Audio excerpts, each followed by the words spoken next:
ამ გზით თუშეთში წელიწადში მხოლოდ რამდენიმე თვეში შეიძლება მოხვდე. 3000 მეტრ სიმაღლეზე გეუფლება განცდა თითქოს ღმერთების კარიბჭეს უახლოვდები. აქედან ზემოთ ბევრი არაფერი ცხოვრობს.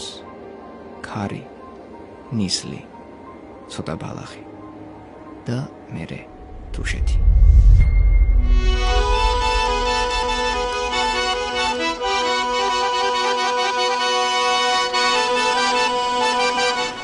საუკუნეების განმავლობაში ეს ადგილი ბუნებრივად იყო მოწყვეტილი დანარჩენ ქვეყანას.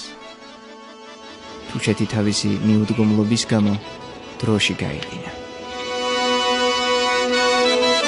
ამ იზოლაციამ ბევრი რამ შეინარჩუნა. ყოფა ცხოვრება, არქიტექტურა.